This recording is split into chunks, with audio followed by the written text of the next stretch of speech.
Listener warning. Everything about this podcast is offensive and often stupid.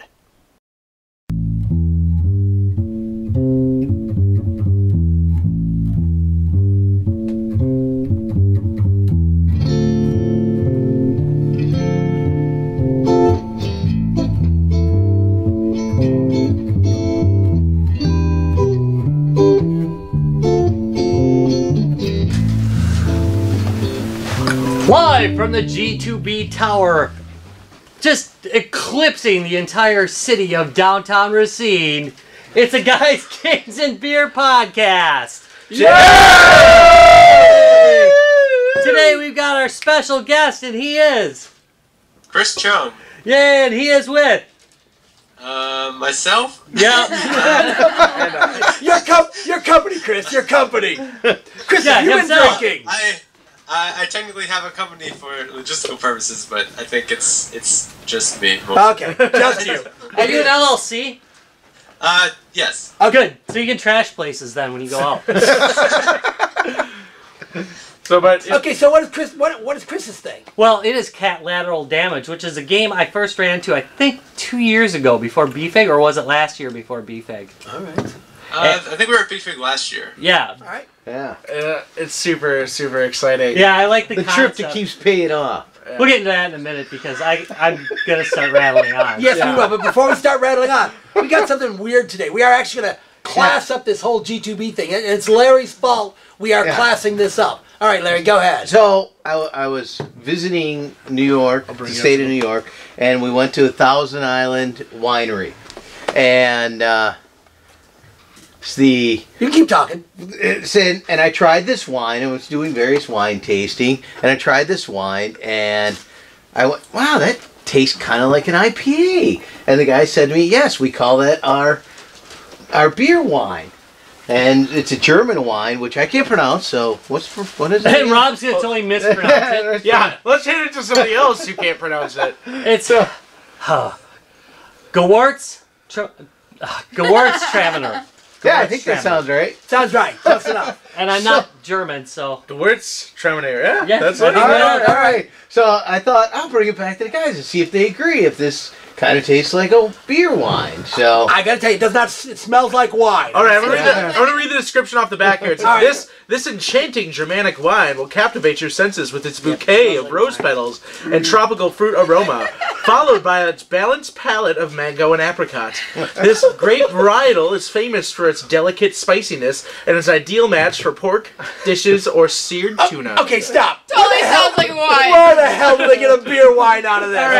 All right. Let's I try it, think let's you were try it. hoodwinked, Larry. That doesn't sound like a wine. It sounds like a very expensive date that I'm about to go on. that was probably Right. All right, true. let's try this. Well, yeah. Okay, I taste hoppiness to it. Yes, that is what I got off of it. Was the hoppiness. But oddly enough, unlike an IPA, it's not a hoppy finish. It's a sweet finish. It And- starts out slightly with that hoppy taste and goes right to fucking sweet. It's So really it's odd. a little different. I thought it'd be a little different. I like you know? my hop taste instead, like in beer. at the end of in it. beer. You know. Yeah, I don't like that. It's got a real sweet finish. Also, 12% ABV. It's a really All sweet right, now wine. there's the That's other. why Okay, Larry all liked right. it. But So you want to drink beer that's got more kick? It's not beer. it's not It's beer, it's wine. wine, Larry. It's from a winery, and the You're fourth drinking out of a word, Pabst of the glass. description Well, of is course I'm wine. drinking out of Pabst glass. Okay, all right. So, I'll tell you what, for our first ever, let's rate this wine. How are we going to rate it? I don't usually drink wine, but I I know want you- a wine. I I'm can going to give it drink a this. thumbs up. I can drink this. I could drink a whole bottle. Holy Yeah. crap! Okay, so for our very first wine, it was a unanimous all thumbs up. I'll be damned. I'll be damned too. Too bad we didn't bring some of the wine we had a while ago. Well, Oh, I don't that usually was drink wine. delicious. Yeah, no, this is it's sweet though. It's a really sweet wine. It's a Sweet beer a wine. little Kinda sweeter reminds than me a I little bit- remember, but kind of reminds me a little bit of MD 2020. I was 3 glasses in by then, so you could see where. So I'm. Yeah, where at that point, tastes like a beer to me. Right? All right, so Rob, let's get back to our guest. All right, Chris. Yeah. I think we're going to start out with, where did you get the idea for a cat simulator? Yeah, so I created the first prototype of the game in a week for a game jam, which was just like make a interesting first-person game that's not like Call of Duty or typical shooter. And I grew up with cats, and I really like cats. And when I was doing this game, I was wondering, what is an interesting first-person game that I have never seen before and I would like to play? And I came up with the idea of cats, because I've never seen a game where you played as a cat. And I thought that would be really funny, and it was. And it just kind of went from there. Yes, it is. You can never go wrong with cats. Just gonna put that out there now. So it seems kind of funny that you had cats, so liked cats and stuff like that. It seems like if you play this game, you'd think the owner would just hate cats. Would murder Every time I come home. I love my cat, but he's just like the cat. A quick synopsis for anybody who has not seen Catlateral Damage. It's made its rounds to get around the web, and most of our audience will probably already know what it is. But it's basically a game where you play as a cat. It's a first-person cat simulator. You have a room or your grocery store or a log cabin, and your job is to mess it up and as much as you can, knock everything on the floor as quickly as possible. And you have to get it on the floor. Yes. Basically, you get points for everything you knock on the floor, and you get combos and things like that. And it leads Power-ups. to very hilarious scenarios. So It's real tough jumping at the paintings. just a quick synopsis. So anyway, you can kind of claw and paw, left and right claws there. And Typical cat things. There are videos of literally cats who knock things off shelves. So that fits. That That is this game to a T. I said this in if you saw my video on it. I actually do talk about this. I always wonder why my cat was such an incredible dick. He is. He's terrible. but then you realize in first person that it's fun as hell. Exactly. Yeah. This You is can exactly jump why up he on does it. something and knock it off. Yeah, So now you know why your cat's such a dick. Yes. All right. Okay, so That should be quite a tagline. All right. Let's start now. Since I played it a year ago, and now I played the production version of it.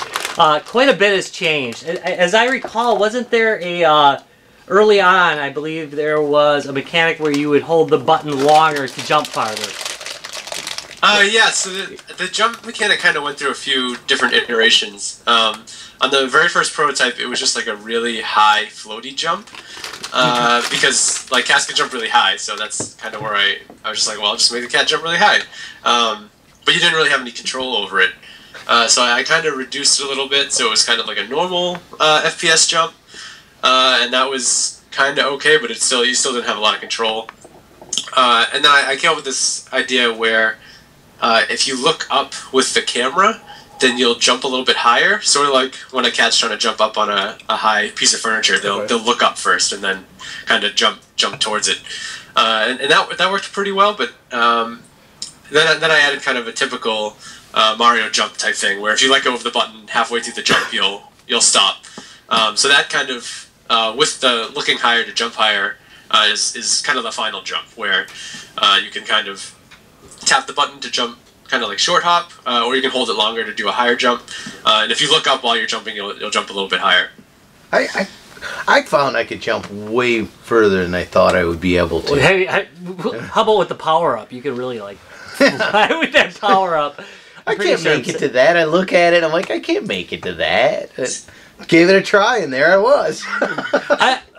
A lot of you must have spent quite a bit of time, and I'll let you talk about this. I'm gonna ramble, but I have noticed that some of the level setups are actually made so that you have to jump from one object to another, and I found in the indie game world that a lot of indie gamers that haven't made a whole lot of games don't get that right. But in this game, it's actually pretty solid. Did you spend a whole lot of time designing these levels? Kinda. So, also it's weird. So the levels are actually procedurally generated. So, all the levels are built on the fly. Wait, I don't know what that means. So there's I did a little bit of, I guess, design work where after I built the procedural system for placing all the rooms and the furniture around, there's a bunch of underlying data that says what type of rooms can appear in which type of houses, and also which furniture can appear in those rooms, so that the toilet always spawns in the bathroom, the beds only spawn in the bedroom. But the actual placement of things and the objects that are on top of them are actually random. every time you play. So Oh, no kidding. That is awesome. so I did actually the whole jumping kind of platforming thing did come up during development, like during when I was making the procedural system. So I did do some testing on the heights of the different furnitures, so that I could, I guess, more or less guarantee you could jump onto every surface. I did kind of like a test where I would check the height of everything like kind of next to each other, so that and like based on how high you could jump, so you could more or less make all the jumps around the room. So that's kind of the, I guess, the designy bit I did, and a lot of it is just the game engine will take care of it and hope it makes levels that are completable. What game engine are you using on this one? I'm using Unity. Of course. Yes, We love the Unity engine. We really do. Its flexibility is second to none, really. Backing up a second, what is procedural? So procedural, it's kind of I feel like it's a bigger term now in games than it used to be. Yeah, it makes it a roguelike instantly. But yeah, basically it's instead of having a designer build out the levels by hand and have them be the same every time, you can build a system with a bunch of different rules and some randomness to it, so that when you run the game, the game will generate the levels instead of a designer having to do it, and that's great because you can get basically an infinite arrangement of levels. And get a lot more content that way by just building one system that kind of takes care of that.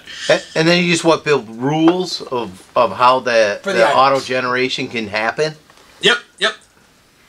Yeah, that's actually really well done then. I had not guessed that it was procedurally generated. I thought you were just basically shaking That up you the way hadn't the heard the level same layout levels was. again and Yeah. again. No, I didn't think they were the same levels. I noticed that the rooms were laid out differently, but Right. they were similar enough that I actually just thought that maybe they were randomizing which room was where. All right. Interesting. What about the so the supermarket is actually random? Yeah. So that one was kind of an interesting level to kind of create, because so I built the procedural system with just basic houses in mind, and there was a lot of things like the supermarket was one instance where I had to figure out a way to use the procedural system without having to code a special case for it. So the supermarket's actually just one big room. And all the aisles and the shelves and all that, the checkout counters are all basically just pieces of furniture that will get placed just like any other furniture in a regular house. And it's just a lot more objects on top of all the surfaces and all that. It's my favorite level. But how do you? I know it's going to get technical. How do you prevent an aisle from getting put into a bedroom? Is it just got a? No, the aisles are lined up, so that's got to be the procedural code, right? Yeah, so that's actually kind of a balance that I was trying to hit, where if you have a game that's fully procedural and fully random, the levels could be anything. Like there could be, beds in the kitchen and all this kind of random stuff could happen, which can lead to some levels that are unplayable or just look weird. And if you go on the opposite side, if you go a fully designed level, that's, it's going to look the same every time. So I was trying to find a balance between that, where I can kind of author certain things, like some furniture together, like we have there's a desk and a chair that sometimes shows up in the bedroom. So I made that kind of its own entity, so that whenever it places that around, the desk will always have the chair next to it. So for the supermarket, I actually lined up the aisles that way, so that it'll place that as kind of one big chunk in the supermarket, so that those will always be kind of lined up and never, they'll never be right up against each other or in weird arrangements or anything like that. Okay, that makes sense. So, you had a pretty successful Kickstarter. I mean, just doing pretty well on Steam, it seems to be. What are you kind of looking to go with, kind of going forward with Catlateral Damage? I have some kind of ideas for some new features, some small new features, just to keep the game going a little bit. Maybe a daily challenge type thing. With the procedural system, I can kind of specify a random seed, sort of like how Minecraft generates their worlds. Okay. And so it's really easy to kind of say everybody gets this one, type of house, and kind of do some kind of leaderboards or something with that. So just kind of some small things like that, maybe just to keep the game feeling new. And then I think just like lots more content can go in. Like I think ever since I came up with the idea, I just had tons of ideas for different levels we could do. Like even just like holiday themed levels, or just weird places to be a cat, like a moon base or something. Just like all these weird types of houses that it's kind of infinite. Like the number of things that could be added. So like basically, cat life wouldn't change if it was Planet of the Apes. You're still going around knocking stuff. Yeah. But your ape like owner comes home. We're getting there. Larry's been drinking. I don't even know what to Actually, say. a while back, guys. that, like maybe we were just talking about different types of weird levels, and I was like, well, what if you could go back in time to like ancient Egypt, where cats were worshipped, and they're like, this cat is like the best thing ever. He's like a god, so he just takes advantage of that and knocks all these ancient Egyptian things on the ground. That's why we don't worship cats anymore, because They kept knocking the crap over. Because they were dicks. So, No, my question to you, so you're not talking about leaderboard, because we talked about this. It's kind of cool that you can build up your score, but a way to compare scores or to do multiplayer or something like that would be nice. So you're actually thinking something like that, like a leaderboard in the game. Eventually. yeah. So there are some leaderboards on Steam that just kind of compare your high scores for the different modes. But yeah, I'm definitely thinking about some other kind of things, like whether it be a daily challenge or something else to kind of be a little bit more competitive with other people. You couldn't see me point, but I actually like this trend towards daily challenges. I'm a real big fan of that now. It keeps me kind of coming back every day to See what's going on. see what's going on. That makes sense. At least you and I might not put in like 3 hours playing the game, but you're at least going to come back to it to at least do the daily. Is that for the daily or something like that? Is there a way, or maybe you built this in already, to lock in the same configuration? that's what he's saying. Yeah. Okay. Yeah. It's like you already heard it or something, Larry. Yeah. All right. I was trying to think like. It's procedural and that's fine, Yeah, and but it wouldn't be- and I can see that. And he already said that all the objects are random, but I guess it doesn't really matter what they look like as long as there's 40 of them. No, he can send out the procedural for each day, for each Oh, challenge, okay. and that way you're So locked everybody's in. playing the same map, yeah, Right. basically. So You can you define created this it during that tight. a game jam, and like I've seen some like really cool projects or like some really cool stuff. Like playing like Time Rifters for the Oculus and stuff like that. I've seen some really clever stuff come out of game jams. How long have you been doing game jams for? A couple of years now. I actually went to college to study game development, and I graduated in 2011. And like every few weeks or so, we would do kind of a game jam based on different themes or kind of events. Like there's a global game jam that happens every year in January. Okay.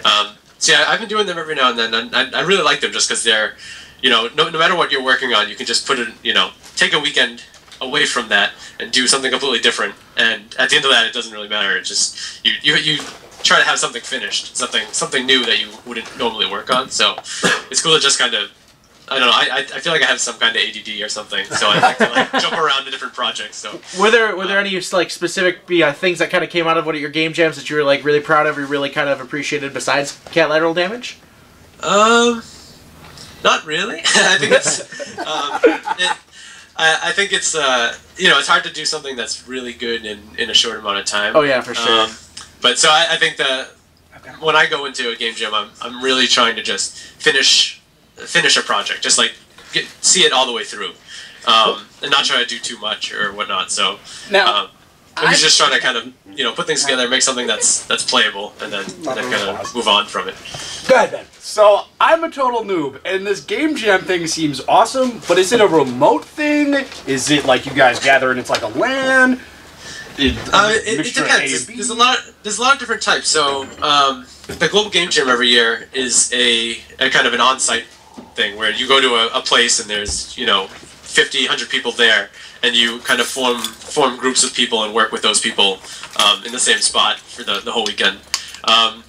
There's some other ones like Ludum Dare and like the one I did for Catlateral, which are just online. So I do that just at home on my computer. So I mean it's really just the structure is just set aside some time to just work on one project for a while. and until it's done. So it doesn't really matter if you do it in person or by yourself, as long as you make something. All right. Thanks. Okay, so now the Catlateral is out. Are we working on anything new? Not yet. Okay. Yeah, still kind of finishing up some loose ends on Catlateral. I have a ton of different ideas for new projects, but haven't officially started anything yet. How do you? I'm gonna get back to the game a little bit because I want to talk about power-ups, but I'm totally gonna ADD this and and talk about the Greenlight process. How do you feel about the Greenlight process? It's interesting. I think as a concept, it's good. Like having the people who are actually going to buy the game vote on whether or not it should be for sale on the storefront. I think that's a really cool idea. Execution, I don't think is the best. I haven't really figured out why it's not the best. I just know there's something that's not really working. I think for me, I think I got really lucky because I had just gotten a bunch of press for the game. It was January of 2014, and the only thing I could do at that time, since the game was still relatively new and early in development, was to just throw up a Greenlight page. So I did that in a few hours. I was just like, I just gotta get this up while people are kind of hammering the website. And I think just having that many eyes on the project helped it go through. Because I feel like there's like a lot of really good projects on Greenlight that just don't get through, or they're just there for a while because and there's a lot of just crap don't have that the eyes gets on through. them. So I think I kind of cheated that way, but Get greenlighted. I don't know. Yeah. Well, that being said, and the cool infomercial that you had for it. Yeah, we like the infomercial. We love the infomercial. Yeah, the infomercial we actually did for launch. So that one was just a few months ago. We did that one. I laughed my butt off at that thing.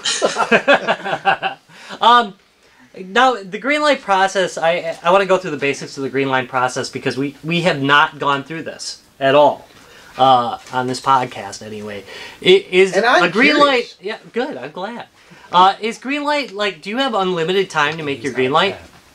I think so, yeah. I think it's... the only thing you really have to do is pay $100 to kind of go, like, I guess be accepted or whatever to make your page. And I think Valve just gives that all to charity. But yeah, you just get a basic kind of project template that's like title of the project.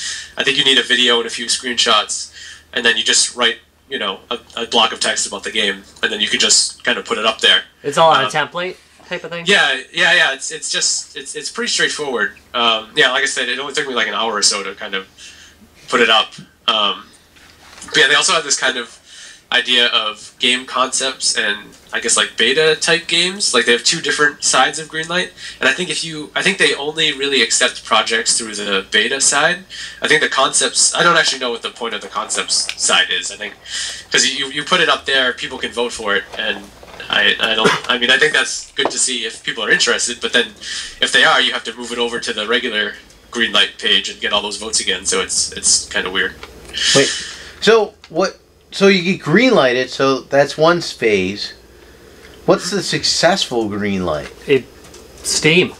You get sold on Steam. Yeah. It gets sold, so that it moves to the selling phase. Well, I mean, people can purchase Greenlight On Greenlight. or vote for it. Is that the vote? They can vote for it. I Yeah. believe. You haven't done a Greenlight vote? I haven't done. Oh, you should. How do you even? I don't It even has to know be- how you take a look at Greenlight. It's I'll We'll have to do a help you video out on later, that Larry. one. But it's really easy. Yeah. Greenlight's one of your options under Steam. It's really Okay. pretty cool. Yeah, because you can go through a bunch and it kind of chooses things for you to look at. And then you vote for them, and if you have enough votes, they start selling it. Yep. Correct.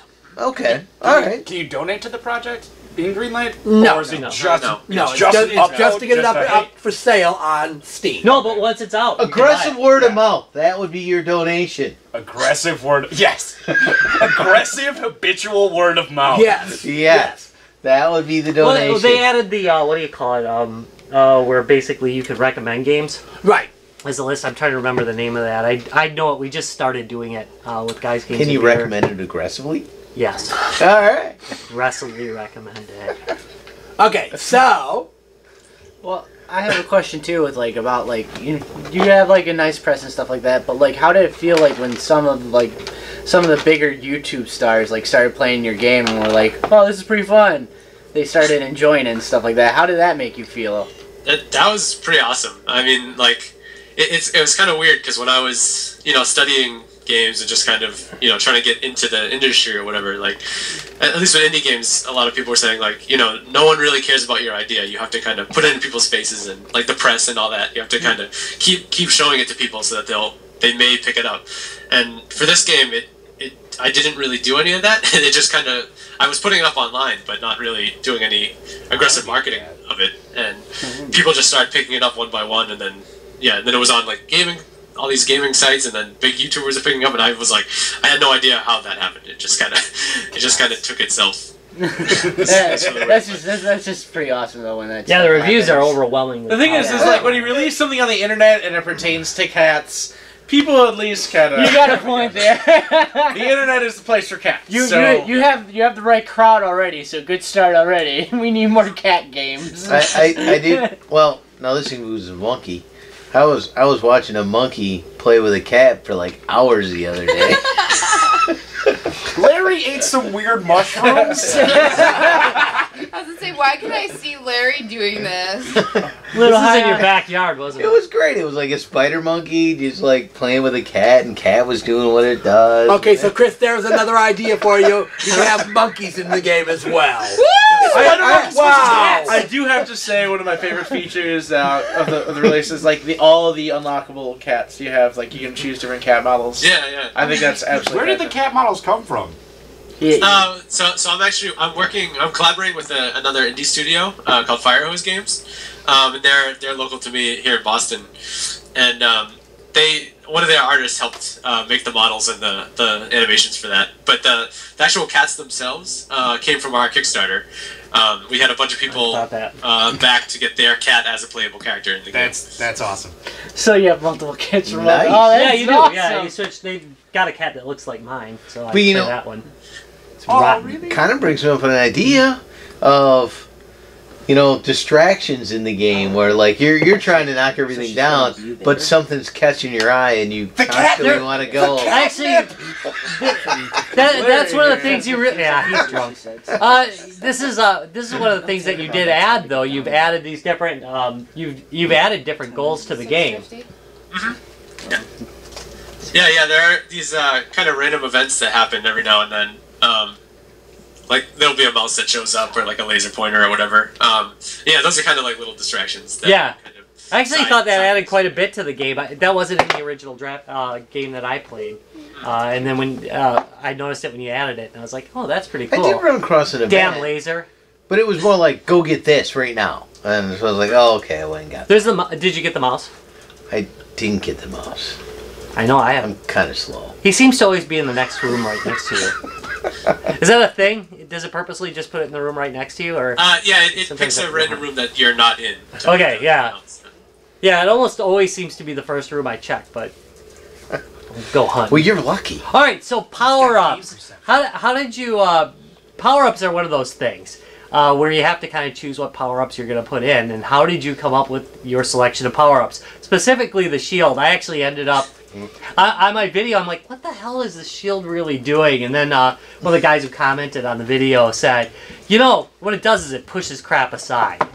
I said, oh, now I get it. So I was just trying to, even with like the upgrades and stuff, I was trying to think of typical kind of power-ups and stuff in a lot of other games, and usually they're just, they increase your stats a little bit, or, they'll maximize certain stats like your movement speed or attack or whatever. And now I was just trying to think of other things that would help you play the game a little bit, and that's kind of where the force field came up, where it would just kind of push things around without you having to actually do anything. And I had some other ideas for ones too that didn't actually make it in because we didn't have time. But and then we had one that it just kind of tripled the game speed for a while, and everything moved faster, like you and the timer and everything. And we ended up taking that out at the end just because it was kind of useless. it was funny, but it was kind of distracting, and it didn't actually help you at all. So I haven't played the game. What are the power-ups exactly? Like, is it just like super hitting, high jumping? Yeah, high jumping. High jumping. There's the shield. There's a better hit. Right, better, stronger hit. Yep. There's the shield. What am I missing? There's one that does all three of your stats too. That's like the top. I haven't run into It that just one. increases everything. What happens if you had a power-up called Hairball where you could shoot hairballs for like a limited amount We of time? actually had thought about something like that where you had a projectile kind of push that you could shoot objects. And yeah, I also was thinking of one that would be kind of like the shout in Skyrim, where instead of just meowing, you do a really deep meow and you just like, push everything. I got 2 words for you. Catnip. That's power up. I shouted those words already. No. That should be a debuff. Like Yeah, that should Like be you, a debuff. Like you all- hit You start the rolling catnip. around. Yeah, like your camera starts spinning. Well, that's what I was and gonna say. You everything's hit like the catnip and it starts to make everything all crazy and hard for you to concentrate your and see what you're your doing. controls are a little backwards. You I know. agree. Yeah, that'd be Yeah, right. I like that. All right, so on to another question I had about art direction. Who did your artwork? I did. I started. Really? And then we worked with another artist later who kind of cranked out a bunch of art for us later on. But initially it was just me doing basically everything: the programming, design, making the models, and all that stuff. And then it wasn't until later that we had someone else help to kind of crank on the new art content while I kind of fixed up the gameplay stuff. I still feel like I'm playing a Dreamcast. Yeah. Almost like cell shadedness. Yeah. Yeah, I'm trying to remember the name of it. The toy game was one of them, and there was another game. I don't remember. Toy, You're probably thinking of the mosquito game. I know which one Was you're talking. Is that the Is one? this Mr. Mosquito. Yes. Or Where like, we were trying to suck blood before you got swatted. Yeah. That game was awesome and weird. It had similar perspective, but you were a mosquito, so not as cool as a cat. All right. Well, I'll tell you what. We should probably have him say, if people are interested in Catlateral Damage, where can they learn more about it? You can go to catlateraldamage.com. You can see our infomercial and some other cool stuff about the game. Also you can just search the game on Steam. It should come up. All right, so if you want to find out more about it, you can find it on Steam by searching for Catlateral Damage, or you can go to his website. We'll have links to both on our website. Absolutely true. All right. That's Tom with his one job. I have That one is job his to job. show. I do it every show. I get the website, okay? You've earned your paycheck for this. Right, week, I sir. earned that beer I drank and this beer-like wine thingy. And you get a sock. You are free. Thank you.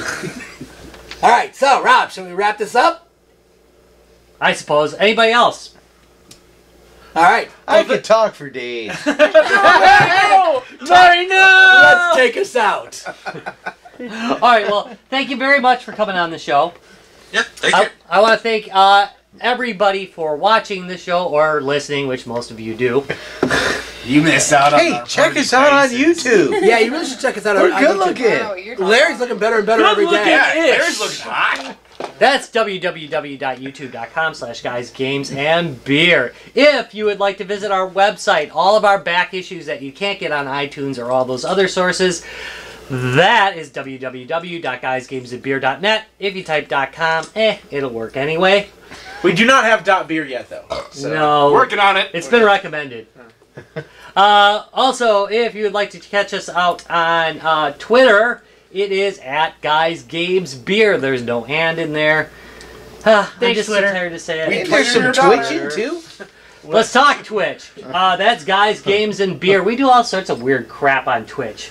It just depends who's on there. It's kind of random who you're going to get. It's a grab bag. That's a pretty noob thing. Sometimes you get Noob doing something interesting. Sometimes you get me playing old episodes or playing some stupid game that I'm playing at any given time. Yeah, I play more. And follow us on Yeah, I Facebook know, yeah, for it's like- lots of free games. We are always giving away free games on Facebook. So that's www.facebook.com/guysgamesandbeer. You got it.